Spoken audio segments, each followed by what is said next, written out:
Nag-umpisa pa lang ako din. Unang hearing niyo pa Ano? lang po, Sen, eh. Unang hearing pa lang ako. Oho. Alam ba niya kung gaano kalawak?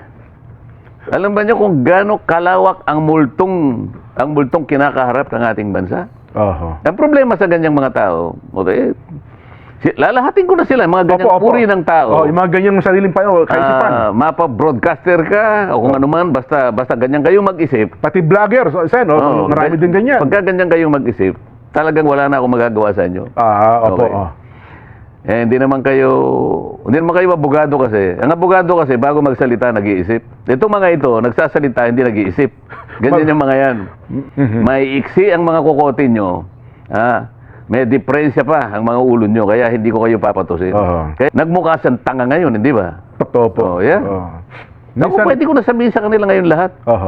Minsan kasi naman yung pagkakamali, madali naman tanggapin, eh. Ngayon, yung mga ini-interview niya, ngayon, bahala sila. Magpa-interview kayo sa tanga. Sabagay, yung babae na yon ng broadcaster, hindi ako interviewin nun kahit anong mangyari. Ganun Sa nervyos niya siguro. Sa ngayon, ito yung mukha ng corruption. Opo. Nakasentro ngayon yung mukha ng corruption. Talagang litaw na litaw ang mukha, eh. Yan, opo. Isip-isipin mo na. Saan ka naman nakakitang, akala mo, sasabihin niyang ganyan, river walling, sabi niya, no? Nakalagay sa report nila, completed.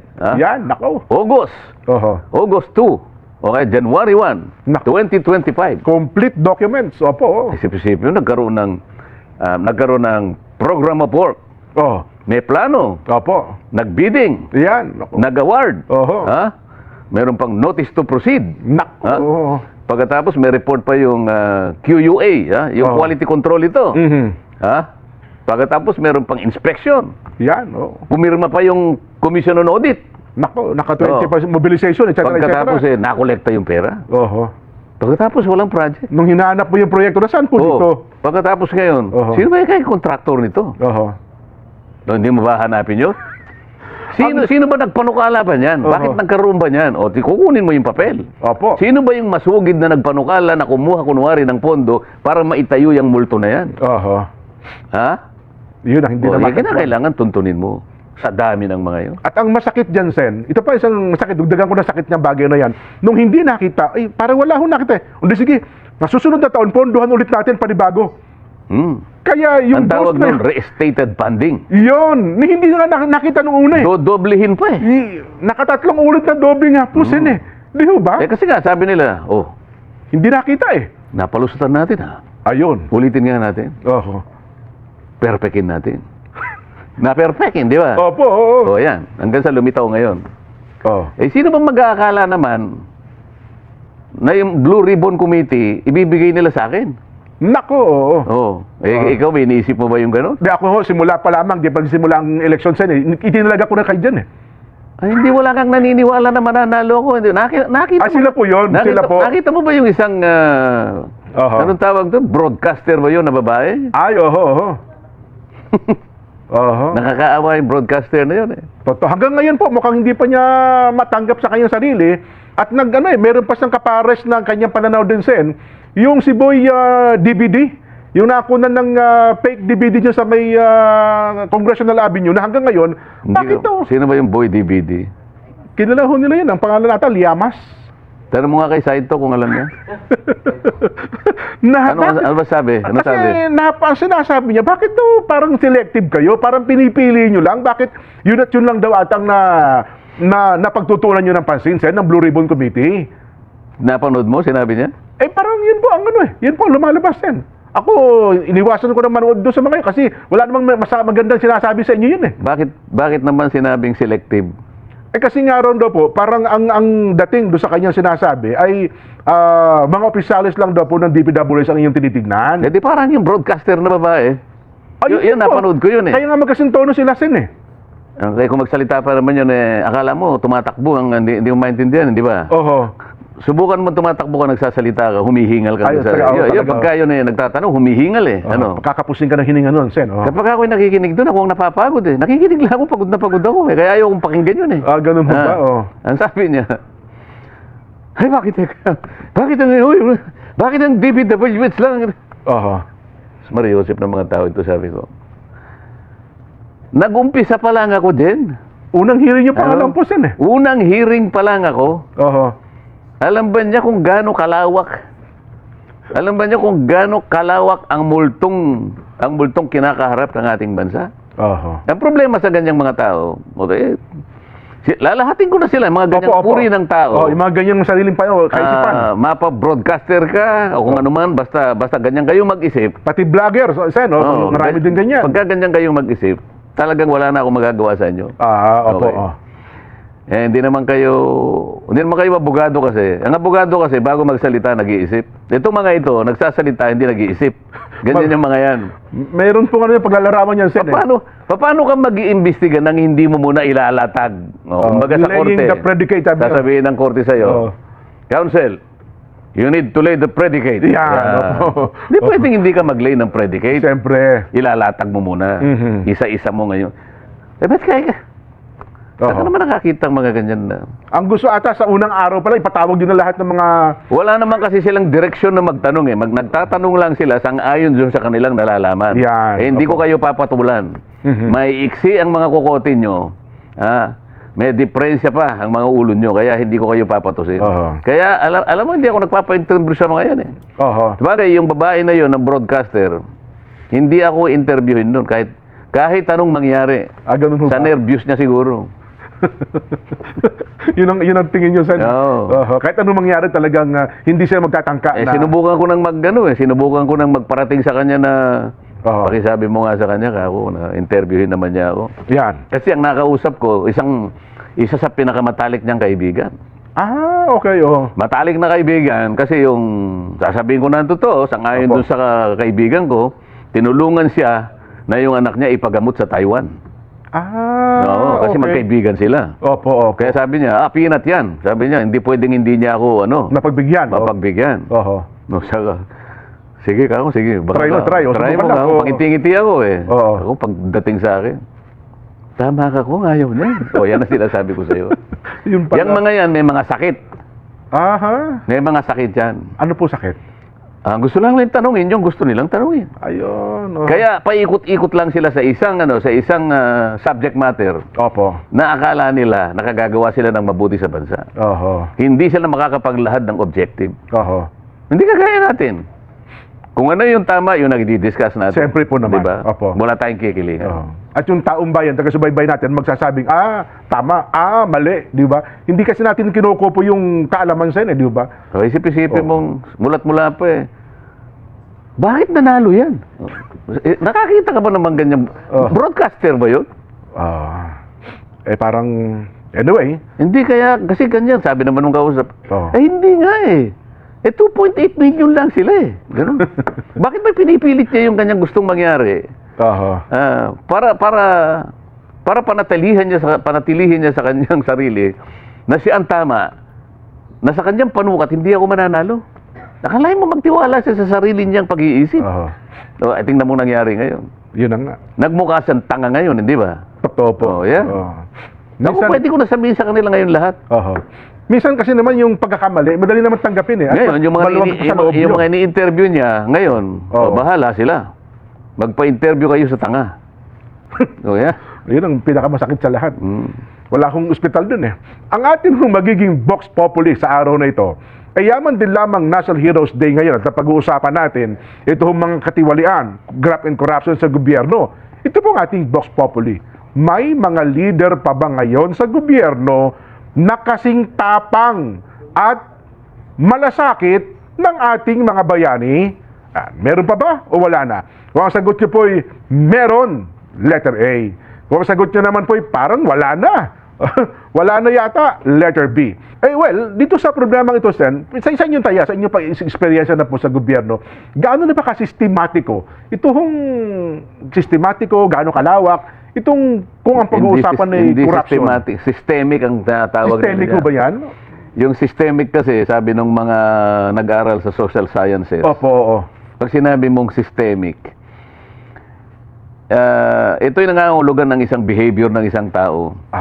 Na ako okay. ayokong tanggapin na systemic ang corruption eh. Opo. Ayoko pang tanggapin na nandun na tayo sa ganong kalagayan. Nakakalungkot Kasi pag yan, Sen, sinabi mong Oo. systemic, isang behavior sa panig ng isang tao o grupo ng mga tao Opo. na kinakailangang merong ganon para panatilihin ang isang malakihang sistema. Okay. So ayaw kong tanggapin sapagkat parang nasa sistema na natin talagang parang hindi aandar ang bureaucracy, parang hindi aandar, wala ng governance kapag hindi natin inamin na merong corruption as a system. Nako. Kailangan nating bakahin yon. Oho. Huwag nating panatilihin na magtatagumpay yon. Opo. Maring nagtagumpay si Satanas doon sa kanyang pangalan, sa kanyang partidon. Pero tama naman si San Pedro. na hindi niya na gawin yung kalahati. Oho. Kesa naman ma-influensya pa yung nandun eh. Ayun na nga. Di ba? Bakit hayaan mo pa yung mga nasa impyerno eh, madalaw pa Maakit yung pa na nandun? noon, Di ba? wag na. Wala namang ito namang nasa langit. Bakit Wag ka na pa na. pupunta ron? Wag na. Magpapakasakali ka pa ba? Oho. Oo. Kaya tama yung ginagawa ni Edward eh. Di ba? Opo. Hindi na sa... Isipin mo, ganito ang gawin natin, kamo. Halimbawa, Opo. kahit kailan, magsimula tayo sa ganito. Huwag mong paghahaluin yung negosyo at saka yung politika. Oho. Ang nangyayari kasi ngayon, yung negosyo, para maproteksyonan niya ang kanyang negosyo, Opo. mag-aalaga siya ng politiko. Mali yun. Nako. Kasi pag inalagaan mo yung politiko, kahit na mali na ang ginagawa mo, poproteksyonan ka ng politiko. Yun nga mangyayari. Di ba? sir. Mali yun. Opo. Dapat sana, kung kabayanihan ang pinag-uusapan, negosyante ka, magpakadalubhasa ka na lang na negosyante. Sa iyong negosyo. Oo. Kasi kung wala ka namang ginagawang masama, hindi mo na kailangan ng proteksyon. Ah, Negosyante ka, politiko. yun nga mangyayari. Di ba? sir. Mali yun. Opo. Dapat sana, kung kabayanihan ang pinag-uusapan, negosyante ka, magpakadalubhasa ka na lang na negosyante. Sa iyong negosyo. Oo. Kasi kung wala ka namang ginagawang masama, hindi mo na kailangan ng proteksyon. Ah. Magaling ka eh. Magaling ka sa negosyo mo eh. Oho. Isip-isip mo, bawat hawakan mo, nagiging ginto. Ano ang problema mo? Ang galing mo sa negosyo. Nako. Yun lamang negosyanteng palpak ang nangangailangan ng proteksyon kasi gagawa sila at gagawa ng kawalang hiyaan. Kaya nangangailangan siya ng proteksyon. Yun ang mali dito eh. Oho. O, tingnan mo yung negosyanteng masyadong enterprising. Gagawa pa siya ng political party. Totoo po. Oo. O, sino bang may-ari na nga? Ayoko na lang magsalita. Alam nating lahat yan. Oo. Ikaw na nga, isa sa pinakamayaman sa bansang ito, gagawa ka pa ng political party. Ano bang gusto mong mangyari? Ah. Di ba? Oho. Lahat na ng pera nasa iyo na eh. Gusto mo Oo. pati proteksyon sa iyo pa. Oho. O, paano naman? Ngayon, yung politiko, magpaka-politiko ka na lang. Hindi eh. Gusto Kaya maging nga negosyante rin eh. Kaya nga Opo. tawag sa iyo eh, Honorable Congressman, di ba? Yan. Honorable Senator. Pwede mo bang tawaging Honorable Contractor? Hindi mo pwede yun. Hindi honorable ho yun. Hindi honorable. Contractor ka, gusto mo pang maging congressman. Hindi Oo. pwede yung gano'n. Ito yung conflict of interest. Diyan nagsisimula, kaya tayo nagkakaganito eh. Hindi, ang problema kasi, Sen, simula pa lamang ng isang negosyante, namumuhunan na, parang konsihal pa nga lang eh. Pinupuhunan na yung politiko. No? Pagdating na araw, magiging congressman ka, magiging mayor ka, etc. etc. Napakalaki ng puhunan niya. Okay lang sa akin yung, Oo. halimbawa, magsikap ka at pagkatapos magnasa ka, magsilbi sa bansa. Okay lang yun eh. Oo. Pero hindi sa paraan na nasa isip mo, kaya ka gustong magsilbi sa bayan para lalo kang makagawa ng negosyo mo na mapoproteksyonan sa pamagitan ng posisyon mo. mukhang- Yun ang mali. Mukhang kakaunti Eh, lang ang sa bayanin ganyan. katapos-tapusan naman kasi, may Oo. kasalanan din ang mamamayan eh. Oo. Akalain mo naman, kilala mo naman yan eh, wala namang gagawing matuloy, pinipilit mong iboto kasi. Hindi, sabi Wala nila naman kasi. tayong pinatutungkulan, kaya lang, alam natin lahat yan. Oo. Hindi, sabi nila, pagka hindi ko naman ito binoto, matatalo lang din yung iboboto, baka ako lang ang bumoto doon sa isang tao na yun. So, hindi na ako boboto kung ako. Kung iboboto ka lang. Di ba? Hindi ba? Yun na nga. Oo. Nako. Ngayon lang, alam na ninyo eh. Oho. Ay, isip-isipin mo itong mga tumutulig sa, kauumpisa ko lang din eh. Unang araw niyo pangalan sa hearings yan eh. Ako, bilangin po ninyo, bilang senador, wala pa po akong 2 buwan. 1 buwan at 3 linggo pa lang ako. Oo. Pagkatapos Sa inyo ba, sa palagay niyo ba, Sen at Jen, meron pa bang mga bayaning, sa panahon natin ngayon, mga leader ng ating bansa na kasing tapang at kasing malasakit ng mga bayani ng bansa natin, Sen? meron naman. Meron pa rin ho ba? At marami yan, Jen. Ayun, oho. Ang karamihan nga lang dyan eh, ayaw pangalanan. Oho. Kasi hindi naman sila ganun eh. Pero patuloy nilang ginagampanan ng tungkulin nila. Tama. Oho. Marami akong kakilala dyan ha. Marami akong kakilala. Oho. Yung iba hindi leader, ngunit para sa akin, leader pa rin sila. Oho. Katulad ng mga magulang natin dyan. Ay, po, number one yan. Opo. Kahit na bumabagyo, bumabaha, talagang itinataguyod ang mga pamilya. Opo. Dito lang sa studio dyan. May nakita ko rito na sa akin palagay, bayani rin. Ba? Oho. Isipin mo, hindi naman Naka-duty. Hindi naman panghapon ito, biglang dumating. Siguro, ang daming absent. Opo. Pero dahil sa kanyang sariling... Nagbabawi yan, Sen. sa kanyang sariling pagmamalasakit Oho. sa ating palatuntunan at sa studio, sa kanyang kabuuan. Oho. Yan ay kadakilaan, yan ay kabayanihan. Ang malungkot yun, Sen, ginamit pa kayong kasangkapan tinext si Mrs. Programa ko kasi ni Ay, Sen hindi Dante. bale, ako na may napapagamit. Okay, tama na. Kabayanihan naman ang pinag-uusapan. O kaya ito si Edward Paitano. Yung mga farmers natin, Yan, kahit bayani rin po kahit yan. nabagsak na yung presyo, Oho. nagpipilit pa rin na kahit pa paano maitaguyod ang bansa natin. Tama kayo. Di ba? Mga sundalo. Ayan. Yan. Mga sundalo na yan na walang ano sa kanila, walang piyesta official dyan. Wala pong hali-hali. Marami. Ang kadakilaang nakikita ko. Mga teachers. Nako, yan pa po. Ay, makita mo yan talagang kuminsan hindi na inaalintana yung sweldo niyan dyan. Ay, wala na po. Naganap lang niya yung tungkulin niya, di ba? Tingnan yung sweldo, masisiphayo lang At marami rin tagapaglingkod sa ating pamahalaan ng merong Opo. ganun. Nakakapanlumo lang Opo. na marami din naman ang mga kawatan, kaya tayo bisan nakapagsasalita ng ganito. Totoo po. Ako naman naniniwala, Sen, sa mga district engineers natin, sa mga assistant district engineers, meron pa rin naman talaga, Sen. Hindi- Siguro sa dami niyan Hindi ko nilalahat dyan, Opo, pero sa pagsisimula pa lang nitong lalong-lalo na kapag napatunayan itong mga ghost projects na ito, Opo. talagang wala silang may kakatwiran dyan kahit ano pang gawin nila. Oho. Walang katwiran dyan Oho. Isa pa po pala, Sen, baka malimutan natin ng mga OFWs. Nako, number one mga followers niyo po yan, Sen. Oo, napakarami. Tagapagtanggol Mabuti yan na sa lang. mga umaapi sa inyo Mabuti na lang kahit papano nang makarating tayo. Talaga namang Oho. talaga nakakabigay talaga ng saya. Inspirasyon, Sen. Inspirasyon. Oo. Isip-isipin mo na talagang pupuntahan ka kahit nasaan ka. Pag sinabi ko, nandun ako sa hotel na ganito, Ay, oo. madaling araw pa lang, nandun na sila Makikita mo talaga, nagsasakit. Isipin mo isasakripisyo yung hindi makita yung pamilya sa mahabang panahon. Opo, oho. Makapaghanap buhay lang ng marangal.